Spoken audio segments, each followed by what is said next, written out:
बहुत समय पहले की बात है। एक गांव में संतू नाम का एक सपेरा रहता था। उसके साथ बाबू नाम का एक असिस्टेंट भी था। संतू गांव-गांव फिरते हुए अपनी बीन बजाते हुए उन सांपों को नचाता था। लोग उसे पैसे देते थे, मगर संतू उन सांपों को खाने के लिए कुछ भी नहीं देता था। मगर वो खुद चिकन बिरयानी, मटन बिरयानी पेट भर के खाता था और बाबू को एक रोटी दिलाता था। बस अगर वो सांप भूख से मर जाते तो उनके जगह नए सांप लाता था और उन्हें ट्रेनिंग देता था।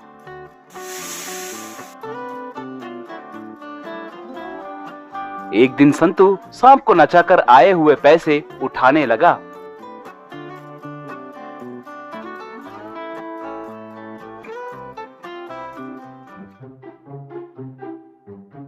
क्या भाई, तुम्हारे सांप इतने दुबले पतले केचुए जैसे क्यों दिख रहे हैं? इन बेचारों को तुम अंडे और दूध नहीं दे रहे हो क्या? तुमने कितने पैसे दिए? 1 रुपए डाला। तुम्हारे दिए 1 रुपए को उबले हुए अंडे मिल्क शेक्स दूं क्या? अरे जाओ बे जाओ। एक दिन संतू बाबू से, रे लगता है कि ये सांपों का व्यापार नहीं चलेगा। तुमने गौर किया कि नहीं, आजकल बच्चे अपने परफॉर्मेंस को देखने नहीं आ रहे हैं। उन्हें टीवी में बड़े बड़े ग्राफिक्स वाले सांपों को देखने की आदत पड़ गई है, इसलिए उन्हें इनका नागिन डांस बिल्कुल पसंद नहीं आ रहा है। तो फिर हम और क्या करेंगे भाई? हमें सांप पकड़ना और ट्रेनिंग देने के अलावा दूसरा कोई काम नहीं आता है ना? मैं भी वही सोच रहा हूँ रे। हाँ, हमने इतने दिन सांप को म्यूजिक सुनाए तो डांस करे जैसे उन्हें ट्रेनिंग दिया था ना। अगर उन्हीं सांपों को चोरी कैसे करना है ये ट्रेनिंग दिए तो कैसा रहेगा? अपनी लाइफ तो सेट हो जाएगा। भाई लगता है आप मुझे सलाखों के पीछे भेजने की प्लानिंग कर रहे हैं। अब से मैं आपके पास काम नहीं करूँगा, कोई ना कोई दूसरा काम ढूंढ लूंगा। चलता हूँ। ठीक है रे, जा रे जा, तेरी किस्मत में पैसे कमाना नहीं है। एक दिन संतू जंगल में जाकर सांप के लिए बहुत ढूंढा।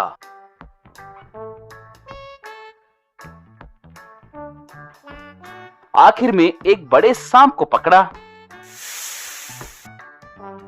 उस सांप को बहुत दिन मेहनत करके मुर्गियों को कैसे पकड़ना है ट्रेनिंग दिया।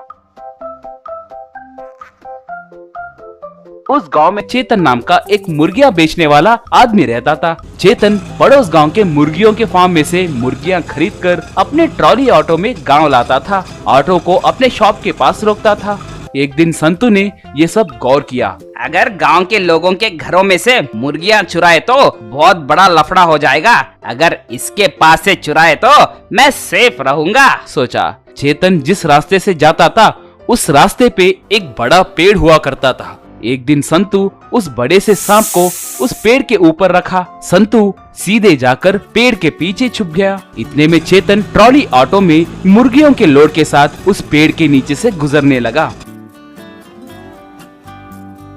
बस वो सांप पलक झपकते ही 4 मुर्गियों को पकड़कर उन्हें बगल में फेंक दी। चेतन बिना गौर किए ही ऑटो चलाते हुए गया। संतू उन मुर्गियों को बहुत खुश होकर ले लिया। ऐसे आए दिन संतू और उसका सांप चेतन के ऑटो में से मुर्गियां चुराने लगे। चेतन आए दिन मुर्गियां कैसे गायब हो रही हैं समझ नहीं पाया और अपना सर पीटने लगा। संतू उन मुर्गियों को दूसरे चिकन वालों को बेचकर पैसे कमाने लगा।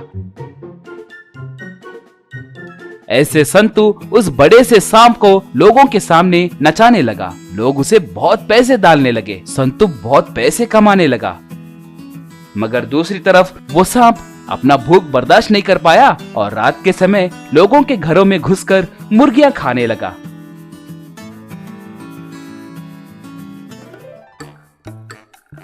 ये बात से संतू अनजान था। गांव वाले पुलिस स्टेशन में कंप्लेंट देने लगे। वैसे इस पूरे गांव के आसपास में मुर्गियां चोरी करने वाला एक भी चोर नहीं है, फिर भी मुर्गियां कैसे गायब हो रही हैं, पता नहीं चल रहा है। एक दिन संतू बड़े सांप को नचाने लगा।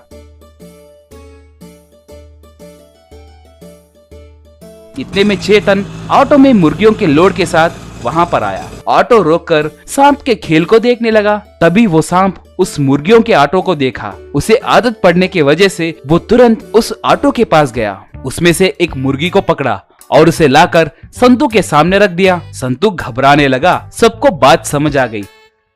पुलिस वाले उसे पकड़कर जेल में डाले। जेल में एक कांस्टेबल आकर उसे खाना दिया। वाह, बहुत भूख लग रही है, कहकर प्लेट लेने हाथ आगे बढ़ाया। इतने में वो बड़ा सांप वहाँ प्रत्यक्ष हुआ। संतू उसे देखकर दंग रह गया। रे कमीने, मैं एक चमत्कारी सांप हूँ रे। तुम हमारे सांप जाति को इस्तेमाल करके हमें भूखे पेट ही मार रहे हो, इसीलिए तुम्हारा नाश करने के लिए ही मैं तुम्हारे पास आई हूँ। लगता है तुम सच में चमत्कारी सांप हो, कहकर डर गया। नहीं तो कहीं पर भी सांप मुर्गी चुराते हैं क्या रे? अब से तुम्हें जेल में खाना परोसते ही मैं आकर खाना खाऊंगी। अब से तुम भूखे ही मरो। कहकर उसका खाना खा ली। वो देखकर संतू गश खाकर नीचे गिर गया।